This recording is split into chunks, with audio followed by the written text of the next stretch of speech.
Olá e sejam bem-vindos ao programa Sucessos e Fracassos, o programa que conta as histórias de empresas que marcaram época para o bem ou para o mal. No programa de hoje vamos falar sobre a Atari, uma empresa que foi a pioneira na indústria dos videogames, lançando consoles e jogos clássicos como Pong, Pac-Man e Space Invaders, mas que não conseguiu acompanhar a evolução tecnológica e a qualidade dos seus concorrentes, como a Nintendo, a Sega e a Sony.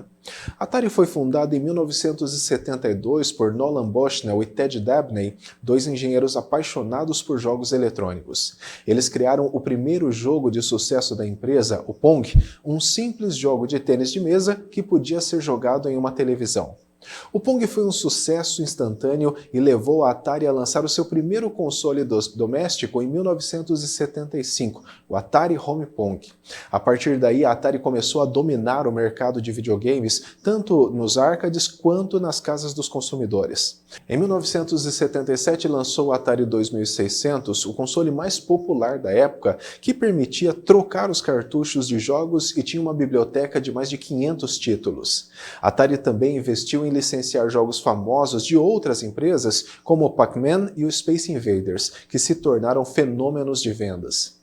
A Atari chegou a faturar mais de 2 bilhões de dólares em 1982 e tinha cerca de 80% do mercado de videogames nos Estados Unidos. Mas foi nesse mesmo ano que começaram os problemas que levariam a empresa à decadência. Um dos principais motivos foi a saturação do mercado com jogos de baixa qualidade e consoles concorrentes. A Atari não tinha controle sobre a produção dos seus jogos para o seu console e permitia que qualquer empresa lançasse os seus próprios cartuchos. Isso gerou uma avalanche de jogos ruins, mal feitos e repetitivos, que decepcionaram os consumidores e desvalorizaram a marca Atari. Um exemplo emblemático foi o jogo ET, baseado no filme homônimo de Steven Spielberg. A Atari pagou 20 milhões de dólares pelos direitos do jogo e produziu mais de 4 milhões de cartuchos em apenas 6 semanas, esperando vender todos no Natal de 1982. Mas o jogo foi um fracasso total de crítica e público, sendo considerado um dos piores jogos da história. A Atari teve de devolver milhões de cartuchos que não foram vendidos e acabou enterrando cerca de 700 mil deles em um aterro no Novo México. Outro motivo foi a perda de talentos e liderança para outras empresas de jogos. A Atari não dava crédito e reconhecimento aos seus programadores, que eram os responsáveis por criar os jogos mais populares da empresa. Alguns desses programadores se rebelaram e fundaram uma própria empresa, a Activision, que se tornou uma das maiores concorrentes da Atari. Além disso, Nolan Bushnell, o fundador e visionário da Atari, saiu da empresa em 78 após vender a sua participação para a Warner Communications. Sem ele, a Atari perdeu a sua identidade e a criatividade. Um terceiro motivo foi a falta de inovação e adaptação às novas tendências e tecnologias. A Atari se acomodou com o sucesso do seu console Atari 2600 e demorou para lançar novos modelos mais avançados. Quando lançou o Atari 5200 em 82, já era tarde demais. O console era caro, incompatível com os jogos do Atari 2600 e tinha um controle defeituoso. Além disso, a Atari ignorou o surgimento dos computadores pessoais como uma nova plataforma para os videogames e perdeu espaço para as empresas como Apple e IBM. Um quarto motivo foi a má gestão financeira e estratégica da empresa. A Atari gastou muito dinheiro em projetos fracassados como o console Atari 7800, que foi cancelado antes de ser lançado, e o videogame portátil Atari Lynx, que não conseguiu competir com o Game Boy da Nintendo. A Atari também fez investimentos equivocados em outras áreas como filmes, música e parques temáticos que não tinham nenhuma relação com o seu negócio principal.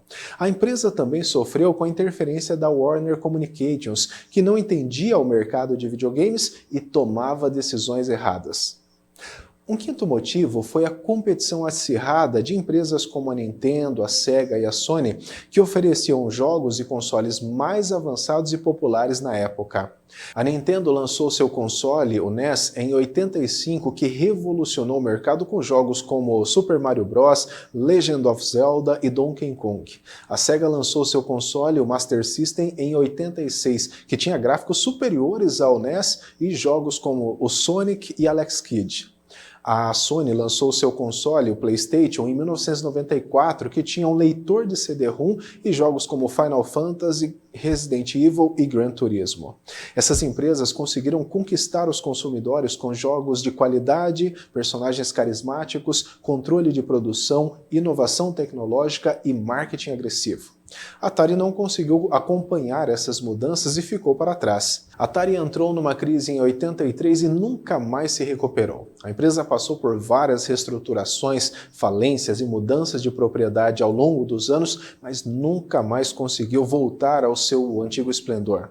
Hoje a Atari é uma empresa francesa que tenta se reinventar com foco em blockchain e NFTs, mas ainda enfrenta dificuldades para gerar lucros e ter relevância. Essa foi a história da Atari, uma empresa que foi do sucesso ao fracasso na indústria dos videogames. O que nós podemos aprender com essa história?